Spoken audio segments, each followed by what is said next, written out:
Well, thanks everyone. For those of you who don't know me or didn't see the panel this morning, Jordan Trimble, President and CEO of Sky Harbor Resources, a company we started about four and a half years ago. The genesis of Sky Harbor is really straightforward. We saw an opportunity in the uranium market, depressed market, to go in there, start acquiring projects, building an asset base in the #1 mining jurisdiction in the world, the highest grade depository, that's northern Saskatchewan in the Athabasca Basin. We started by putting in 5 projects into the company at attractive valuations, really positioning the company to take advantage of what we see as a pending bull market in this commodity. You've seen lots of talk here at this conference on it. The news out of Cameco just a couple weeks ago, cutting production at McArthur River next year. ConverDyn just yesterday shutting down the Metropolis facility in Illinois, conversion facility. So we're starting to see some good news, some catalysts, macro catalysts for the space. I'll talk a little bit about that. We'll get right into it. Only have a few minutes really to get through this here.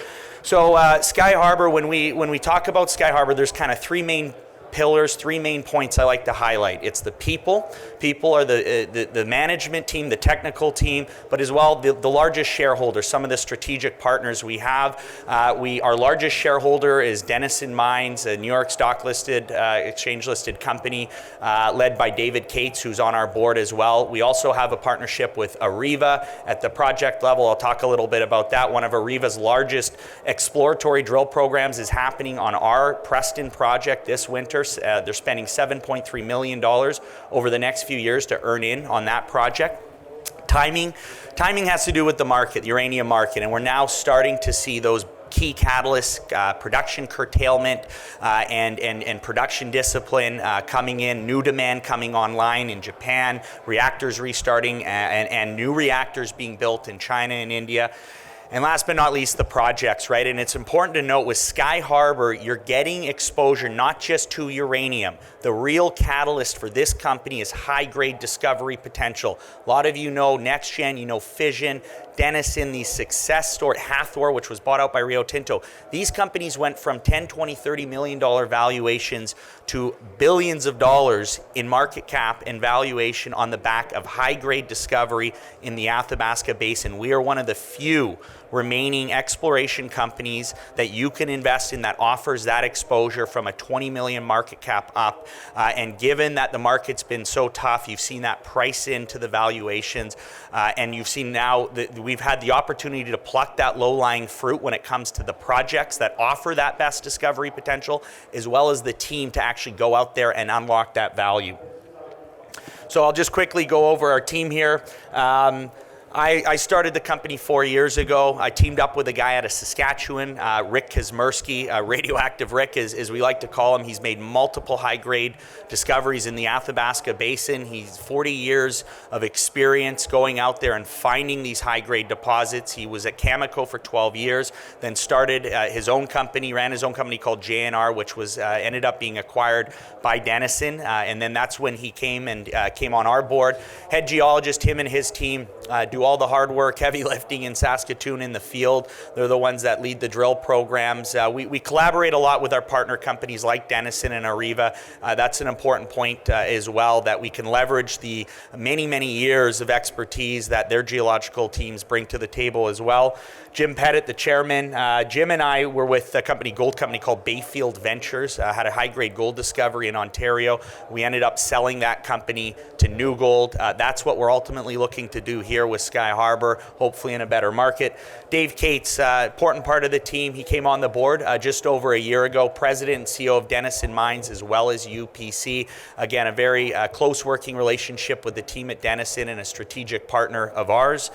And last but not least, Paul Matizik. Some of you may be familiar with that name. He's a well-known company builder in our space. Most notably, he took a company called Energy Metals Corp, started at a $10 million valuation in 2004. He sold it to Uranium One a short 3 years later for $1.8 billion.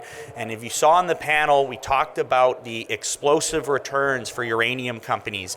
That's what we're talking about. In a short 3 years, you can see that kind of value creation on the back of company-specific success, drilling success like we're having at Sky Harbor, as well as a rising tide in the uranium market. So just quickly, I'll point out some of the notable shareholders, management and insiders. We own just under 20%. As I said, Denison's the largest strategic shareholder with just over 10%. Marin Katuza has been a cornerstone investor in this company from day one. Paul Matizik, Doug, Jeff Phillips as well. A couple of institutional investors. We've been seeing a little more institutional interest over the last year and a half, both in Europe, in China, down here in the States, and in Canada. So that's good. It's a predominantly retail market, but we are starting to see some funds come into this as well. So timing, this is the uranium market. I could stand here for hours and we could talk about it, but I just want to highlight some of the recent news so that I don't go over time. This shows you the production cost curve, right? What we just saw Cameco announce was shutting down the largest, one of the lowest cost producing mines in the world. This is a significant announcement in this space. This would be like waking up tomorrow and Saudi Arabia has announced they're not going to be producing for the bulk of 2018, just to put some perspective on it. 14 million pounds that won't be coming onto the market, and it could be an extended period that mine shut down. That is not a marginal producing mine. That is at the low end of the cost curve. Once you see some of these marginal producers, these contracts roll off that they're selling into higher price contracts, they too will likely shut down. So it's not just about this announcement. I think this will trigger additional cuts, whether it's Kazakhstan, whether it's some of these higher cost producers. That will be positive for the spot price and the contract price going forward. So that is a big announcement that we saw. And I think that could be the catalyst over the next year to bring this market back into some normality. So here, I like to show these charts. This shows you the potential that an exploration company in the Athabasca Basin has, and these are just a couple of them, right? You look at NextGen, you look at Fission, you look at what Denison's done, Hathor, right? Again, I get back to this high-grade discovery potential. If we do not see the price of uranium go from $25 back up to 40 or 50 in the near term, what we do offer is that high-grade discovery potential, and that is a very important part of the Sky Harbor story. One drill hole can make a company. If we find we have high-grade uranium, we know it's there at our flagship Moore project, but if we find more of it or if we make a new discovery, you will see a significant re-rating and revaluation of the company. So I'll get right into the project base here. Again, 5 projects scattered throughout the Athabasca Basin. We've built this portfolio in one of the toughest uranium markets out there. That's allowed us to go in and acquire these projects at good valuations. We're getting to work on them now. It's important to note the flagship project, which is Moore Lake. You'll see it there. This is a project we acquired from Denison about just over a year ago. We're earning in there. We just finished a summer drill program, so we'll have some news coming out on that in the next few weeks. Very, very excited and happy with what we've seen at this project. We continue to expand what's known as the high-grade Maverick Zone. It's shallow, about 250, 260 meters vertical depth. That's about half the vertical depth of most of these high-grade deposits in the basin. There's a new technology or extraction technique being developed by Areva and Denison called Sabre. We're looking into the potential of possibly using that down the road, basically in situ recovering of shallow, high-grade deposits in the basin. But for us, we're excited about this project because we see a lot of upside. We see a lot discovery potential yet to be found. It's important, the history on this project, Rick, my head geologist, and his geological team were the ones that made the discovery there almost 20 years ago. So they know this project the best, and they're going in there and they're looking at it with a new kind of a new lens, whether it's drilling into the basement rock, continuing to drill along strike some of the regional targets. So we're going in there with a new look, and I think we'll be successful there. Earlier results this year, 21% over 1.5 meters. For those of you who aren't familiar with high-grade uranium, this is what's great about the Athabasca Basin. 21% is equivalent to 420 grams per ton of gold, over 10 ounce per ton of gold. So that's the great thing with that's the great thing with the basin. You find this high-grade uranium, one drill hole, you can prove up a lot of pounds in the ground.